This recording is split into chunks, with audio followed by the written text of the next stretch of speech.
To maintain a sketchbook, you actually don't have to go out in the field. That's just something personal that I like. I like to be in nature and draw trees and landscapes, but that's not for everybody. But if you do, then I have a big hat and a small chair. So this is like a fishing stool. I can pull it apart completely, so it will fit in my purse, and it's very light. I can really carry it with me without any problem, and it's sturdy. I love this. Find your own things that you find helpful for you. Now, of course, this is perfect because I don't need an umbrella. I just can have one big hat and I'm in the shade wherever I go. The bad part is that it is very windy in Florida often, so that hat is not too practical. But you know, sometimes on some days it is the most beautiful thing you can have. I have many different sketchbooks. I have very small ones that, you know, I take on the plane, and I can draw something, although that's really not that easy. I have sketchbooks that start like 20 years ago. This is 2007, and it goes on until now, and I pick it up again, and I continue it. These are, I write a lot too, but not always in the same book. So these become really treasures for me, and so it will be for you. I found this book. I loved the looks of it. I think you still can find them in bookstores. I don't know. The paper is also important. I got this paper. It's not really, I put watercolor in it, but it's not really taking it that well. So look at what it can handle. It's very often good for pen and ink drawings, but as soon as you start with heavy watercolor, it might be a different look altogether. Again, I have another one, a leather bound. This is rice paper, and it does not take the water at all very well. So what I did was, I only use, it's bleeding a lot.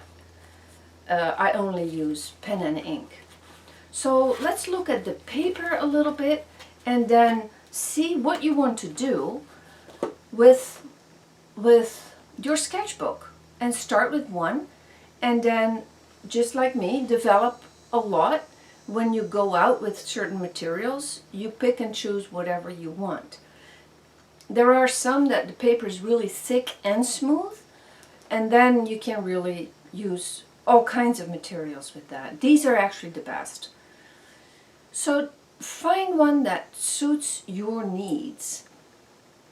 Like I said, when I go in the fields, I have my little pouch, and I go wherever I want to go. If you don't want to do that, because it's not, people are curious what you're doing, and very often they don't allow you to observe the world, then you can stay home and make sketches of your interior. A travel through your room can be as interesting as gorgeous drawings of Paris, for example. Let's look at the demonstration and we'll go from there.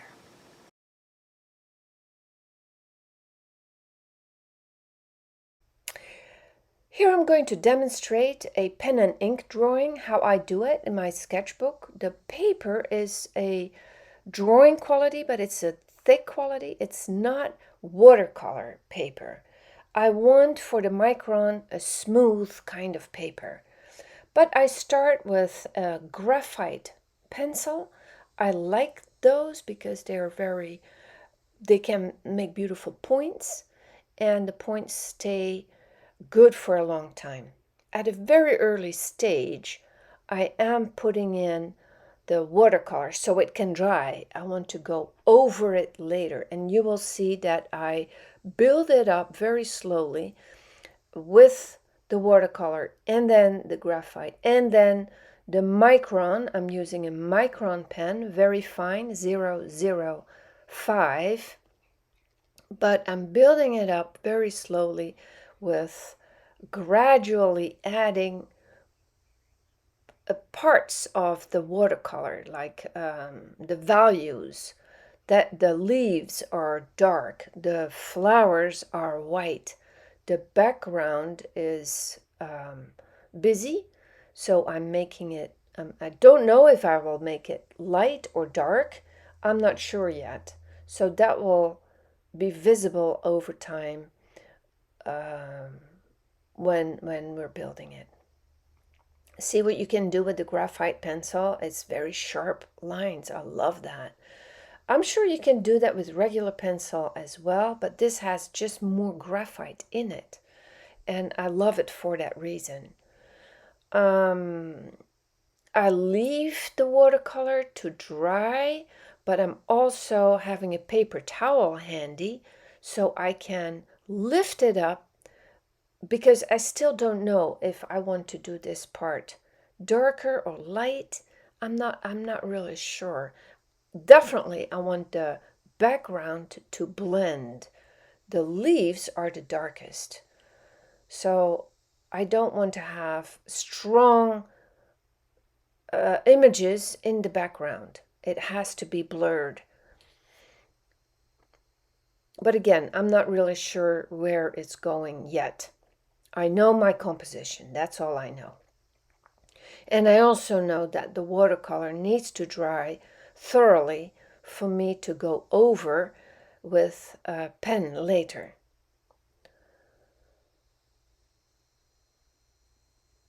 It takes a long time. These drawings take 2 or 3 hours for me to make. It's very fine. And you can probably use a fatter micron, but I'm not really sure if that will help you. You can also do more watercolor and less micron. What I'm trying to do here with the micron is stopped because the watercolor is still too wet. So that will teach me not to go too fast. You can also walk away actually and then let it dry and then come back later. Now, if you do that, you know that the sunlight, the natural light already has changed. It's tedious. I go very fast. Don't do that in the beginning. Do it really one line at a time because you want to be in control of the shading. This is definitely shading, hatching, and cross hatching. And I want to have some time to reflect on what I really did. So now this is dry, I can go over it. And I see the grain of the leaf. And I'm not sure, it's probably lighter than the leaf itself. So I might want to go almost to the line, but not necessarily reaching it. So I create a little lighter shape. But at least it's there, and while I'm going somewhere else now with the micron, I can think about it. And that's so for all of them. The values are there, but I need to make the decision if I want to have it lighter or darker. And while I'm going at another place in the drawing, I am thinking about the other parts that are not finished yet. So this is how I make most of my drawings. I build them slowly. Even if it's colored pencil, I build them slowly. It looks fast, of course, in the video because I want to show it fast to you. But this is not fast. And I would really suggest you take your time as well. Stand back, look at it, scan the whole drawing at all times. What does it need? Is it too dark? Is it too light? Is it not defined enough? Think about the edges. Are the edges sharp or are they blurred, like in this case with the lily going into the background, although it is a fairly sharp line, it's not as defined as when I go over it with Micron. These are all choices that you're going to make. Relationships are very important to look at all time. What is the point of the leaf? Leaves, maybe. How far are they apart?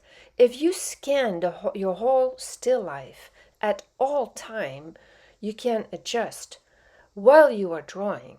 And nothing is set in stone until you say it's finished. It looks like it's very defined already, but it's not really. That's why when you build it up, see, now I have my veins and the leaves lighter. They're not dark, they're lighter than the leaf itself. So these are decisions that I'm making while I'm drawing.